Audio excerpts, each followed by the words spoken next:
Shaky मिजाज शौहर ने शादी की पहली रात ही मुझे थप्पड़ मार दिया और कहा मेरे भाइयों से पर्दा करना। अगले रोज से मैंने पर्दा शुरू कर दिया, लेकिन शौहर फिर भी मुझ पर शक करता और बार बार जुल्म करता। कुछ वक्त बाद शौहर बीमार हो गया और मुझसे अपने गुनाह की माफी मांगने लगा। मैंने दिल बड़ा करते उससे माफ किया तो वो बोला जब मैं मर जाऊं तो बिस्तर का गद्दा हटा कर देखना। फिर हफ्ते बाद शौहर का इंतकाल हो गया। मैंने जो ही गद्दा उठाया तड़प गई, क्योंकि मरते मरते भी शौहर ने मुझे, मेरा नाम हफ्सा है और मेरा ताल्लुक एक अमीर फैमिली से था। मेरे पापा एक बिजनेसमैन थे और शहर भर में उनका एक नाम था। काफी ज्यादा लोग उन्हें जानते थे। हम 4 बहनें थी, हमारा कोई भाई नहीं था। अम्मी अबू के साथ हम एक खुशहाल जिंदगी गुजार रहे थे। घर में हर वो चीज थी जिसकी तमन्ना कोई भी इंसान कर सकता है। मेरी अम्मी पढ़ी लिखी लेकिन सादा मिजाज की खातून थी। मेरी तीनों बहनें मुझसे बड़ी थी और मैं सबसे छोटी होने की वजह से सबकी लाडली भी थी। लेकिन मेरे पापा को बेटे की बड़ी ख्वाहिश थी, क्योंकि उनको अपनी नस्ल आगे बढ़ाने के लिए और नाम जिंदा रखने के लिए बेटा चाहिए था। जब मैं छोटी सी थी और मेरी अम्मी एक बार फिर से उम्मीद से हुई तो पापा को ऐसे लगा जैसे उनकी ये ख्वाहिश अब पूरी हो जाएगी। वो अम्मी का बहुत ख्याल रखते थे, हर महीने उनका चेकअप करवाते और उनके खाने पीने पर खास तवज्जो देते थे। लेकिन जब 4 महीने गुजरे तो एक दिन अचानक अम्मी का पैर फिसल गया और वो गिर गई। उसके साथ ही पापा की ख्वाहिश भी दम तोड़ गई। अम्मा को इस बात का बहुत दुख था, लेकिन उस दिन दुख से ज्यादा उनके दिल में एक डर बैठा हुआ था, क्योंकि वो जानती थी कि पापा बेटे के लिए किसी भी हद तक जा सकते हैं। मामा ने यही बात अपने दिल से लगा ली और मुकम्मल तौर पर खामोशी इख्तियार कर ली। यहाँ तक कि अम्मी अपनी बेटियों से भी अब ज्यादा बात नहीं करती थी। मैं तो इस वक्त बहुत छोटी सी थी, लेकिन मेरी तीनों बड़ी बहनें अम्मी की खामोशी को बहुत महसूस करती थी। पापा ने भी अम्मी पर तवज्जो देना कम कर दी, बल्कि वो बिजनेस में ज्यादा मसरूफ हो गए थे, या शायद उन्होंने जानबूझकर ऐसा किया था। हालांकि वो अच्छी तरह जानते थे कि उस वक्त अम्मी को इनकी कितनी जरूरत थी। वो मेरी बहनें उस बात की गवाह थी कि अम्मी हर रोज तैयार होकर शाम को पापा का इंतजार करती और उनके थोड़े से वक्त के लिए तरसती थी। लेकिन पापा देर से घर आते और फौरन सो जाते थे। अम्मी की तैयारी अधूरी रह जाती। पापा ने तो एक नजर भर के भी उनकी तरफ देखना बंद कर दिया था। हमें यकीन नहीं आता था कि ये वही पापा हैं जो पहले अम्मी की तारीफें करते नहीं थकते थे, और उनके इस रवैये का अम्मी पर और गहरा असर हुआ और वो आहिस्ता आहिस्ता अपने आप से भी लाताल्लुक होने लगी। लेकिन पापा पर अम्मी की इस कैफियत का या किसी बात का कोई असर नहीं हुआ और उन्होंने अपने ऑफिस में काम करने वाली एक जवान लड़की से शादी कर ली। वो तो हमें बाद में पता चला कि पापा का उस लड़की के साथ चक्कर 2 साल से चल रहा था। जब से अम्मी गिरकर बीमार हुई थी, वो लड़की बहुत तेज और चालाक थी। उसने बड़ी होशियारी से पापा को अपने जाल में फंसाया और हमारी जिंदगी में चली आई। पापा उसे शादी करके घर ले आए थे, क्योंकि उसने शादी करने से पहले पापा से ये शर्त रखी थी कि वो उसको अपनी दूसरी बीवी बनाकर पहली बीवी के साथ ही रखेंगे, ताकि उससे भी हर वो चीज मिल सके जो पहली बीवी और बच्चियों को मिलता था। अम्मी पर सदमे का एक और पहाड़ टूट पड़ा, लेकिन अम्मी ने जुबान से एक लफ्ज नहीं कहा, बल्कि खुद ही अपनी सौतन के लिए अपना वो कमरा छोड़ के दूसरे कमरे में शिफ्ट हो गई। उस वक्त मेरी उम्र 7 साल थी। मैं अम्मी के साथ ही सोती थी, जबकि तीनों बड़ी बहनों का कमरा अलग था। जिस दिन वो औरत दूसरी माँ बन के हमारे घर आई थी और मेरी माँ ने अपनी जगह उसके लिए छोड़ दी थी, मुझे उस दिन से ही उससे नफरत हो गई थी। मेरी बड़ी बहन उस वक्त 15 साल की थी और पापा की नई बीवी 24 साल की थी। हालांकि वो इतनी खूबसूरत भी नहीं थी, लेकिन पापा ने सिर्फ बेटे की ख्वाहिश में उससे शादी की थी। अलबत्ता वो बहुत ज्यादा मॉडर्न लड़की थी और पापा से शादी के बाद उसने अपने आप को सजने संवरने में कोई कसर नहीं छोड़ी। अब तो वो बड़े बड़े पार्लर में जाती और महंगे तरीन लिबास पहनती थी। पैसा पानी की तरह बहाती। उससे हमारे घर आए हुए तकरीबन 1 महीना हो गया था, लेकिन उसने इस 1 महीने में इतनी शॉपिंग की कि हम हैरान थे और पापा उससे किसी भी बात के लिए रोकते नहीं थे, बल्कि वो बड़े खुश होते थे। हम बहनें स्कूल में पढ़ती थी, लेकिन अब इन्हें घर के कामों के अलावा हम चारों की जिम्मेदारी में भी दिलचस्पी लेना कम कर दी और फिर आहिस्ता आहिस्ता नौबत यहाँ तक पहुंच गई कि अम्मी ने अपने आप को कमरे तक महदूद कर लिया। वो बहुत ही कम बाहर निकलती थी, क्योंकि शुरू में अगर अम्मी हमारे पापा का कोई काम करती तो पापा की दूसरी बीवी अम्मी को रोक देती थी। खास तौर पर पापा के सामने वो पापा के सारे काम खुद करती थी, ताकि उनकी तवज्जो हासिल कर सके। और बाबा को लगता था कि अम्मी ने हसद में आकर अपनी जिम्मेदारियां भी आने वाली पर डाल दी थी, जबकि ऐसा कुछ नहीं था। जब पापा घर नहीं होते तो वो आराम से अपने कमरे में लेटी रहती, किसी काम में दिलचस्पी नहीं लेती थी। लेकिन जैसे ही पापा घर आते वो मुकम्मल तौर पर एक्टिव हो जाती और पापा के सामने वो हम चारों से भी प्यार जताने की कोशिश करती थी, जबकि इनकी गैर मौजूदगी में वो हमें अपने आस पास भी नहीं भटकने देती थी। खास तौर पर मुझसे तो उसे कोई खुदा वास्ते का बैर था। मुझे देखते ही उसे गुस्सा चढ़ जाता और वो मुझे डांट देती थी, इसलिए वो मुझे और भी बुरी लगने लग गई। दूसरी तरफ हमारी अम्मी थी, जिसने कहीं आना जाना भी बिल्कुल छोड़ दिया था। एक ही जोड़ा 4 दिन पहने रखती, बाल नहीं बनाती थी। मेरी आपी अम्मी से कहकर उनके कपड़े तब्दील करवाती और बाल बनवाती दी। पहले जिस घर में मुकम्मल तौर पर अम्मी का हुक्म चलता था, अब वहाँ पापा की दूसरी बीवी की हुकूमत थी। हर काम उनकी मर्जी और पसंद के मुताबिक होता, यहाँ तक कि खाना भी वही बनता जो वो बनवाती थी। पापा ने तो अम्मी समेत हम बहनों को भी नजरअंदाज करना शुरू कर दिया था और अपनी नई बीवी के साथ खुश रहते थे। और हर दूसरे दिन पापा उनको लेकर डिनर पर चले जाते और हम बहनें माँ के आंसू साफ करती रह जाती थी।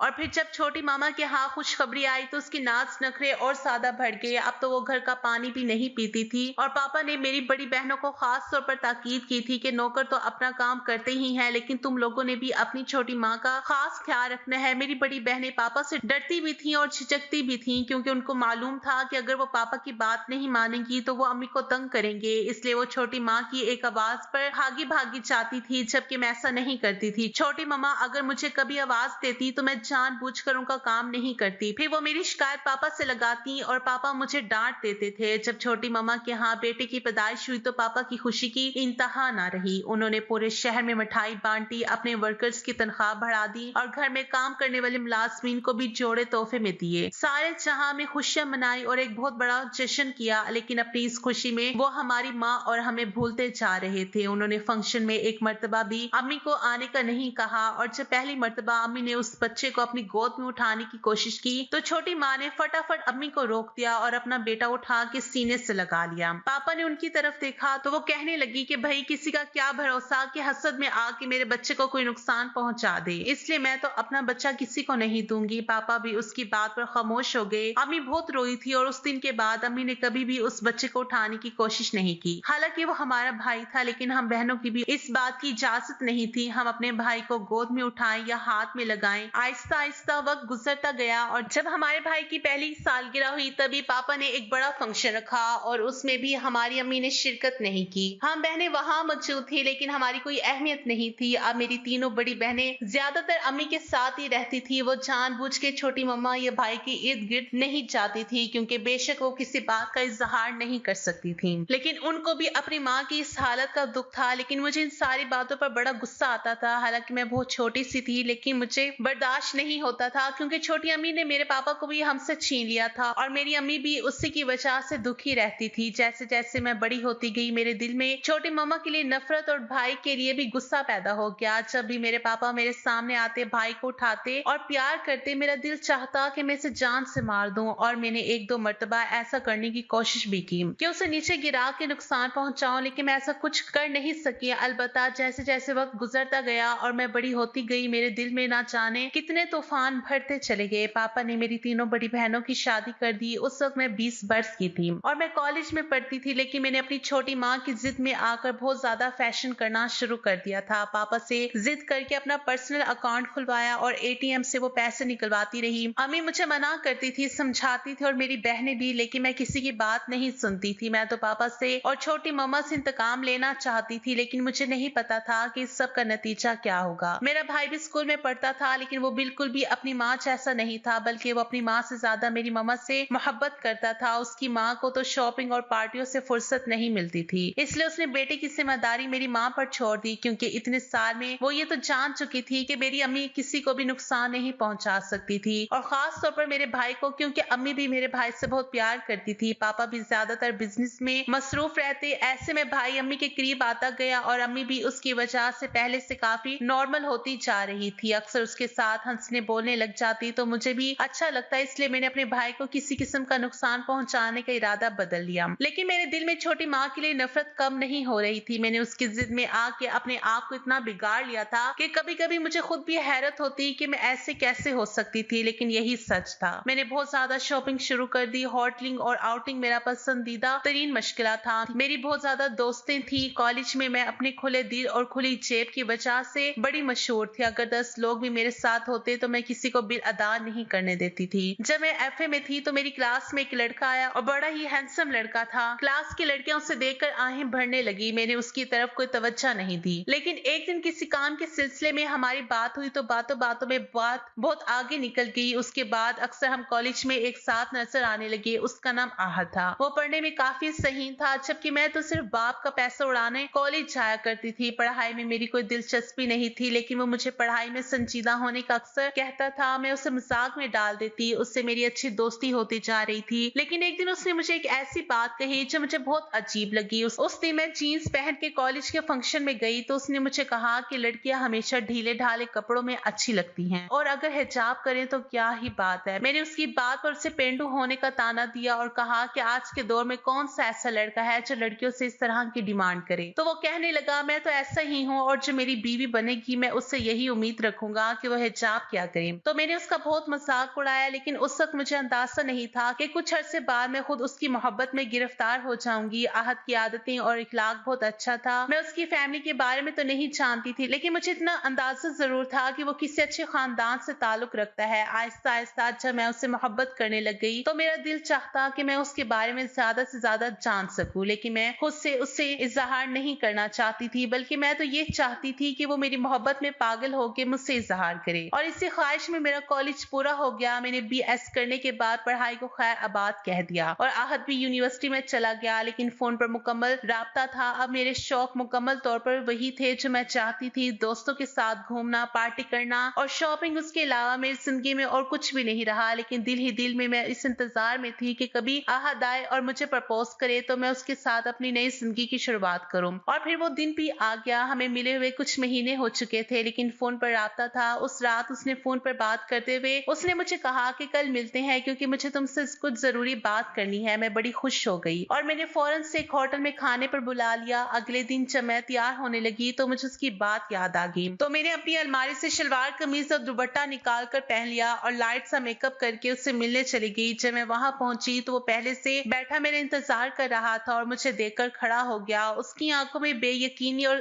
अजीब सी कशमकश थी। ऐसा लग रहा था जैसे वो मुझे देख के बहुत खुश हुआ है, लेकिन वो किसी तरह जाहिर नहीं करना चाहता था, मगर उसकी आंखें सब कुछ कह रही थी। फिर हम बैठ गए तो उसने मेरी तारीफ की और मैं तो जैसे हवाओं में उड़ने लगी। खाना ऑर्डर करके मैंने उससे पूछा कि आहत किस सिलसिले में मिलना चाहते थे। तो सबसे पहले उसने मुझे अपनी जॉब का बताया। उसकी एक अच्छी जगह जॉब हो गई थी और उसने कहा कि आज का खाना भी उसी की तरफ से होगा। मैं ये सुनकर बड़ी खुश हुई। मैंने उससे मुबारकबाद दी और पूछा कि वो बात बताओ जिसकी वजह से खास तौर पर मुझे यहाँ बुलाया है। वो मुस्कुराने लग गया और कहने लगा कि तुम सिर्फ खूबसूरत ही नहीं, तेज भी बहुत हो। फिर उसने कहा कि मुझे तुमसे एक बात कहनी थी। जब से हम कॉलेज से निकलकर अलग अलग हुए हैं मेरे दिल से तुम्हारा ख्याल ही नहीं हटता। अभी कुछ टाइम से मुझे एहसास हुआ है कि मैं तुम्हारे बगैर नहीं रह सकता, शायद इसलिए कि मैं तुमसे मोहब्बत करने लगा हूँ। ये सुनकर मैं भी मुस्कुराने लगी क्योंकि ये वो अल्फाज थे जो मैं काफी अरसे से सुनना चाहती थी, लेकिन आज वो मेरे सामने बैठा इजहार मोहब्बत कर रहा था। तो मैंने थोड़ा अपनी कदर बढ़ाने का सोच कर उससे कहा कि अगर तुम मुझसे मोहब्बत करते हो तो मैं तुम्हारी मोहब्बत की कदर करती हूँ, लेकिन क्या ये मोहब्बत सिर्फ दिल लगी है या तुम वाकई मुझे अपनाओगे? तभी वो कहने लगा कि मैं तुमसे शादी करना चाहता हूँ, इसलिए तो तुम्हें आज यहाँ बुलाया है। ये सुन के तो मेरा दिल खुशी से झूम उठा था, लेकिन मैं बड़ी मुश्किल से खुद पर कंट्रोल करके बैठी थी। फिर मैंने उससे उसकी फैमिली के बारे में पूछा तो उसने बताया कि हम मिडिल क्लास घराने से हैं। घर में मेरी अम्मा है और एक छोटा भाई है। अब्बा का इंतकाल हो चुका है, लेकिन अब्बा की कुछ जमीनें हैं जिनसे हर महीने खर्चा आता है और अब मेरी भी अच्छी जॉब हो गई है। तो क्या तुम्हारे घर वाले मुझे कबूल कर लेंगे क्योंकि तुम तो बहुत अमीर फैमिली से हो? उसकी बात सुन के मैं हंसने लग गई। मैंने उससे कहा कि मेरी जिंदगी तुम्हारे साथ गुजारनी है, मेरे घर वालों ने नहीं, इसलिए तुम्हें ये फिक्र होनी चाहिए कि मैं तुम्हें कबूल करूंगी या नहीं। वो मेरी बात सुन के हैरत से मेरा मुंह तकने लगा तो मैं खिलखिलाकर हंस पड़ी। फिर मैंने उनसे कहा, आहत मुझे तो तुम दिलों जान से कबूल हो और जब तुम चाहोगे मैं तुमसे शादी कर लूंगी। तो वो बेयकीनी से मेरी तरफ देख रहा था। फिर मैंने उससे कहा कि मेरे घर में पापा और 2 माएं हैं और किसी को भी तुम्हारे साथ मेरी शादी पर एतराज नहीं होगा, और अगर हुआ भी तो मुझे इस बात की कोई परवाह नहीं, मैं हर हाल में तुमसे ही शादी करूंगी। मैंने ये कहा तो वो खुश हो गया और उसने मुझे एक अंगूठी गिफ्ट की जो मैंने उसी वक्त पहली। घर जाने के बाद मैंने अम्मी से इस बारे में बात की तो अम्मी ने कहा कि मुझे तो कोई एतराज नहीं अगर वो तुम्हें पसंद है, लेकिन मैं नहीं जानती कि तुम्हारे पापा का क्या फैसला होगा। हो सकता है शायद वो इस रिश्ते को कबूल ही ना करे, क्योंकि तुम तो जानती हो तुम्हारे पापा किस मिजाज के मालिक है। और फिर तुम्हारी दूसरी माँ के बारे में भी मैं कुछ नहीं कह सकती। मैं अम्मी की बात सुन के गुस्से में आ गई। मैंने उनसे कहा कि मुझे पापा या दूसरी माँ की कोई परवाह नहीं है, आपकी परवाह है और मेरे लिए आपकी इजाजत बहुत जरूरी है। अगर आप राजी हैं तो मुझे और किसी की कोई फिक्र नहीं। अम्मी मेरी बात सुन के खामोश हो गई। मैं जानती थी कि अम्मी कभी भी पापा के सामने ये बात करने की हिम्मत नहीं करेंगी, इसलिए मैंने खुद पापा से बात करने का फैसला किया और मैं मौका देख रही थी कि जिस दिन छोटी माँ घर पर ना हो उस दिन पापा से अकेले में बात करूं। लेकिन काफी दिन मुझे ऐसा कोई मौका ही नहीं मिला और फिर बड़ी मुश्किल से एक दिन पापा घर में मौजूद थे थे और छोटी मम्मा कहीं बाहर गई हुई थी, और तो मैंने पापा से बात करने की हिम्मत की। हालांकि मैं इतनी बोल्ड और मॉडर्न बनती थी, मगर उस वक्त मुझे ऐसा लग रहा था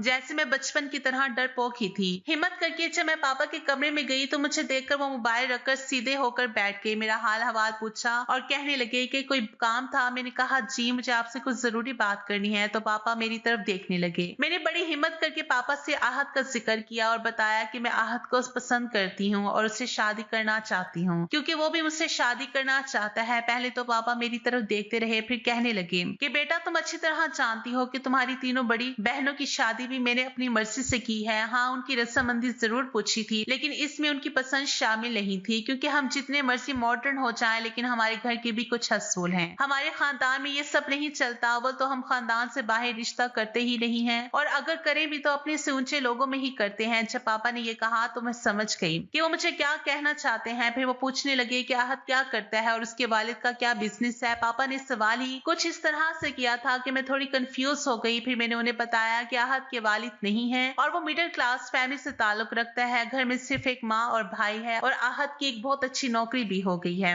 पापा ये सुन के उठ खड़े हुए और कहने लगे कि ये सब बताने से पहले ही मैं तुम्हें बता चुका था कि हम किस तरह के लोगों में अपनी बेटियां ब्याहते हैं। इसके बावजूद तुमने ये बड़ी हिम्मत करके मेरे सामने ये सब कहा। चलो कोई बात नहीं, क्योंकि तुम मेरी बेटी हो, लेकिन मैं हरगिज तुम्हारी ऐसे खानदान में शादी नहीं कर सकता जो किसी भी तरह हमारी बराबरी ना कर सके। तुम खुद सोचो कि बचपन से लेकर अब तक कितनी आसाइशों में पली हो। जहाँ पे 1000 खर्च करने होते हैं तुम लाख खर्च कर देती हो। तो क्या तुम्हें ऐसे घर में खुश रह सकोगी जहाँ तुम्हारा शौहर मामूली सी नौकरी करता होगा? पापा मुझे बहुत समझाने की कोशिश कर रहे थे। उन्हें अभी तक गुस्सा नहीं आया था, इसलिए मैंने मौके से फायदा उठाते हुए उन्हें कहा कि पापा, मैं आहत के साथ खुश रहूंगी, क्योंकि हम एक दूसरे को पसंद करते हैं। मेरी बात सुनते ही पापा को गुस्सा आ गया। वो कहने लगे कि मैं इतनी देर से तुम्हें कुछ समझाने की कोशिश कर रहा हूँ। जिंदगी जो है वो मोहब्बत और प्यार से नहीं गुजरती, बल्कि अच्छे लाइफस्टाइल के लिए पैसे की जरूरत होती है। और मिडिल क्लास फैमिली के लड़के एक घर बनाने में पूरी जिंदगी गुजार देते हैं। वो तुम्हें क्या खुश रखेगा? लेकिन मैं अपनी जिद पर कायम थी। मैंने पापा से कह दिया कि मैं शादी करूंगी तो सिर्फ आहत से। उस वक्त पापा ने मेरे मुंह पर एक थप्पड़ मारा और कहा कि शादी तो तुम्हारी वही होगी जहां मैं बात चला रहा हूँ। इतने में छोटी मम्मा कमरे में आ गई और वो ये सब कुछ देखकर हैरान हो रही थी, लेकिन बड़ी जल्दी सारा मामला समझ गई और मुझे कहने लगी कि तुम्हारे पापा ठीक कह रहे हैं। हमने तुम्हारे लिए एक बहुत अच्छी फैमिली का लड़का देखा है। अगर तुम्हारी उससे शादी हो जाएगी तो तुम्हारे पापा को नई बिजनेस डील भी आराम से मिल जाएगी। मुझे छोटी मम्मा की बात सुनकर इतना गुस्सा आया कि वो मुझे एक बिजनेस डील के जितना अहम समझते थे। मैं बगैर कुछ कहे वहां से चली गई और जाकर अम्मी के पास खूब रोई। लेकिन मैंने अम्मी से कह दिया कि मैं आहत से ही शादी करूंगी। मेरी माँ तो पहले ही शौहर और सौतन के हाथों बेबस हो चुकी थी। उसने मेरे सामने क्या कहना था। मेरी बातें सुन के खामोश रही। मैं सोच रही थी कि कुछ दिन पापा का गुस्सा ठंडा हो जाएगा तो उनसे दोबारा इस सिलसिले में बात करूंगी, लेकिन पापा ने तो मुझे बात करने के काबिल छोड़ा ही नहीं। एक हफ्ते के अंदर ही उन्होंने मेरी शादी का ऐलान कर दिया और मुझे तारीख तय करके बताया। मुझे इतनी भी मोहलत नहीं मिली कि मैं आहत से मिलवाती। मैंने उससे फोन पर यह बात बताई तो उसने मुझे यही कहा कि जहां तुम्हारे माँ बाप चाहते हैं तुम शादी कर लो, क्योंकि यही तुम्हारे हक में बेहतर होगा। आहत की बात सुनकर मेरा दिल टूट गया। इसलिए मुझे अंदाजा हो रहा था कि मैं जो बचपन से अब तक छोटी मामा से मुकाबलाबाजी करती आ रही थी, दरअसल अंदर से तो मैं अपनी माँ जैसी ही थी। डरपोक और कम हिम्मत। मैंने पापा के सामने हथियार डाल दिया और पापा ने मेरी शादी अपने मरहूम दोस्त के बेटे जिशान से कर दी। जिशान की फैमिली में कोई भी नहीं था सिवाय उसके एक छोटे भाई के। उनके माँ बाप का इंतकाल हो चुका था और वो दोनों भाई घर में अकेले रहते थे। जिशान का अपना बिजनेस था जिसे दोनों भाई चला रहे थे। मेरे चेहरे में पापा ने बहुत कुछ दिया था, लेकिन मेरा दिल बिल्कुल भी खुश नहीं था। हालांकि पापा ने मेरी शादी में किसी किस्म की कोई कसर नहीं छोड़ी थी, इसके बावजूद मेरा दिल बुझा हुआ था। और जब मैं दुल्हन बनी जिशान के कमरे में बैठी थी तो जिशान काफी देर बाद कमरे में आया। एक तो मुझे वैसे ही उसका इंतजार करना अच्छा नहीं लग रहा था, ऊपर से उसने कमरे में आते ही चीजें इधर उधर उठा के फेंकना शुरू कर दी थी। मैं उसके समझ से हैरान हो रही थी। भला अपनी शादी की रात भी कोई ऐसे करता है? लेकिन वो मुझे किसी बात पर गुस्से में लग रहा था। उसने शेरवानी भी उतार के बेड पर फेंक दी थी और फिर खामोश होके सोफे पर बैठ गया। मैंने डरते डरते पूछा कि सब खैरियत तो है? क्या हुआ है? आप गुस्से में लग रहे हैं। तो वो उठ के मेरे पास आकर खड़ा हुआ और मुझे कहने लगा कि उठो, मेरे सामने खड़ी हो जाओ। फिर उसने अपना हाथ बढ़ाया तो मैंने उसका हाथ थाम लिया। मैं सोच रही थी कि ये सरप्राइज देने का कौन सा तरीका है। यही सोचते मैं उठ के उसके सामने खड़ी हुई, लेकिन उसने एक जनाटेदार थप्पड़ मेरे मुंह पर मार दिया। मेरे तो आसान खता हो गए। मुझे यकीन नहीं आ रहा था कि एक रात की दुल्हन के साथ इस तरह से भी सलूक हो सकता है और वो भी इसका दूल्हा ऐसा करेगा।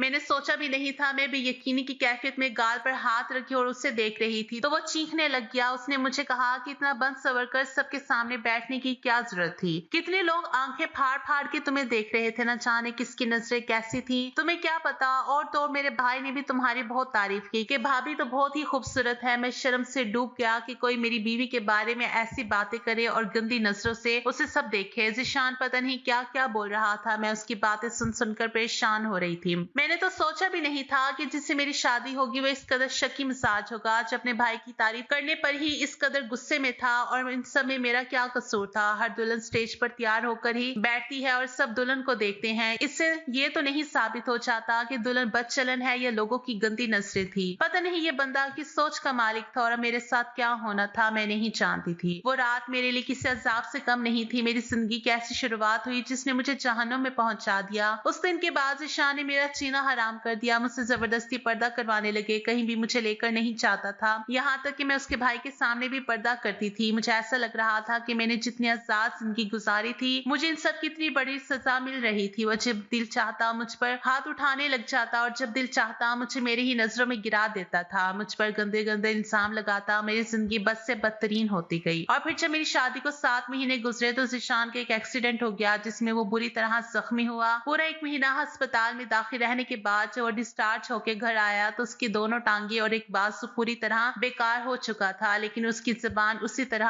आग उगलती थी। वो कहता था कि अब तो तुम अय्याशी करने के लिए आजाद हो गई हो। मैं तो बिस्तर पर कमरे में पड़ा रहता हूँ। तुम न जाने बाहर किस किस के साथ फोन पे बातें करती होगी कि अब तो मेरे भाई के साथ ही रिश्ता बना लिया होगा। ज़ीशान की बात सुनकर मैं पहली मर्तबा उस पर चीखी थी। मैंने उससे कहा इससे अच्छा है आप अपने हाथों से मेरा गला दबा दे, लेकिन मुझ पे इतने गंदे इल्जाम लगाने की जरूरत नहीं है। और अगर आज के बाद ऐसी कोई बात की तो मैं आपको इसी हाल में छोड़कर यहाँ से चली जाऊंगी। मेरी बात सुनकर पहले तो ज़ीशान खामोश हो गया, लेकिन फिर कहने लगा कि तुम अच्छी तरह जानती हो कि मैं मासूर हूँ और तुम्हारा गला नहीं दबा सकता, वरना तुम जैसी औरत के साथ इससे भी बुरा सलूक होना चाहिए था। मैं तो उसका मुंह देखती रह गई कि ये बंदा न जाने किस मिट्टी से बना था। मुकम्मल तौर पर मासूर हो चुका था, जिंदगी से दूर होता जा रहा था, लेकिन उसके दिल और दिमाग में भरा हुआ जहर किसी तरह कम नहीं हो रहा था। फिर आहिस्ता आहिस्ता मैंने उसे उसके हाल पर छोड़ दिया, लेकिन वो पूरी तरह मायूस होता जा रहा था। ज़ीशान मजीद 1 महीना इसी तरह बिस्तर पर पड़ा रहा, लेकिन अब वो बहुत बीमार हो चुका था और उसे लगता था किसी वक्त जिंदगी से मुंह मोड़ बैठेगा। एक दिन उसने मुझे अपने पास बुलाया और बैठने को कहा। जब मैं बैठ गई तो मुझे कहने लगा कि मैं मरने वाला हूँ और मेरे मरने के बाद तो तुम बिल्कुल आजाद हो जाओगी। फिर न जाने तुम किस किस से रिश्ता बना लोगी। इसलिए मरने से पहले मैं चाहता हूँ कि तुम मुझे एक मर्तबा अपने हाथों से खाना खिला दो। मुझे उसकी बातों पर गुस्सा तो बहुत आया, लेकिन फिर भी मैं खामोश हो गई। मैंने सोचा कि पता नहीं उसके अंदर क्या चल रहा है जिसकी वजह से वो ऐसी बातें कर रहा है। मैं खामोशी से उठी और जाकर उसके लिए खाना बना कर ले आई जो उसके लिए बना था, और फिर उसे खाना खिलाने लग गई। जब वो खाना खा चुका था तो मुझे कहने लगा कि जब मैं मर गया तो मेरे बिस्तर के नीचे तुम्हारे लिए कुछ रखा है, वो उठा के जरूर देख लेना। और फिर वो लेट कर सो गया। मैं अजीब सी कश्मकश में मुब्तला थी। समझ नहीं आ रहा था कि वो मुझसे क्या छुपा रहा है और मुझे क्या कहना चाहता है, लेकिन मेरे जहन में ये बिल्कुल भी नहीं था कि वो वाकई मर जाएगा। अगली सुबह जब काफी देर तक वो जागा ही नहीं तो मैंने उसे उठाने की कोशिश की, लेकिन वो हमेशा के लिए सो चुका था। मुझे उसके मरने पर बिल्कुल भी रोना नहीं आया, लेकिन मुझे खुशी भी नहीं हो रही थी। मुझे तो समझ ही नहीं आ रहा था कि मुझे क्या करना चाहिए। लेकिन जब उसकी तदफीन हो गई तो मुझे बड़ा अजीब सा महसूस हुआ कि मेरी जिंदगी में एक ऐसा शख्स आया जो सिर्फ 9 महीने मेरे साथ रहा, लेकिन उसने एक पल भी मेरा इतबार नहीं किया और मुझ पर गंदगी उछालता रहा। अब मेरा इस घर में रहने का जवाज नहीं था, इसलिए मैं अपना सामान बांध रही थी। उस वक्त मुझे उसकी बात याद आई तो मैंने उसके बिस्तर के नीचे से रखा हुआ कागज निकाला जिस पर उसने मुझसे माफी मांगी हुई थी और अपनी आधी जायदाद मेरे नाम की हुई थी। वो उसने कब लिखा और कब वहां रखा मैं नहीं जानती थी, लेकिन मैंने उसे दिल से माफ कर दिया। थोड़ी देर बाद मुझे लेने भाई आ गया और मैं उसके साथ अपने पापा के घर चली गई। मैं वहां पहुंची तो मम्मा एक बार फिर मुझे गले लग के रोने लगी और पापा शर्मिंदगी से मेरे साथ नजर नहीं मिला रहे थे। मैंने पापा को भी दिल से माफ कर दिया। इसमें उनकी भी कोई गलती तो नहीं थी। मेरे साथ जो कुछ भी हुआ था उसका असर मुझ पर ये हुआ कि मैं बिल्कुल बदल गई थी। अब मैं हर वक्त दुपट्टा ओढ़ के रखती, मेरा दिल दुनिया की किसी चीज में नहीं लगता था। ऐसे ही मेरी इद्दत पूरी हो गई तो उस दिन पापा मेरे कमरे में आए और मुझे कहने लगे कि अगर मैं कुछ मांगू तो मुझे दोगी। मैंने पापा की तरफ देखा तो कहने लगे कि बाहर आहद और उसका भाई बैठे हैं, वो तुमसे शादी करना चाहता है और मैं हाथ छोड़ के तुमसे इस रिश्ते के लिए हाँ कहने की गुजारिश करता हूँ। मैं पापा की तरफ हैरानी से देख रही थी। फिर मैंने खामोशी से पापा के जुड़े हुए हाथों को थाम लिया। आज आहद से मेरी शादी को 3 साल गुजर चुके हैं। वो बहुत अच्छा है और मेरी बहुत ही इज्जत करता है और अपने भाई के होते हुए कभी भी उसने मुझ पर शक नहीं किया। मैं जब भी आहद को देखती देखती हूँ तो सोचती हूँ कि 5 उंगलियां बराबर नहीं होती। ज़ीशान जैसे लोग बहुत कम होते हैं, लेकिन आहत जैसे अच्छे लोगों की वजह से दुनिया कायम है। अगर आपको हमारी कहानी पसंद आई हो, हमारे चैनल को लाइक करें और सब्सक्राइब करें ताकि हमारी आने वाली हर मजेदार कहानी आपको वक्त पर मिलती रहे।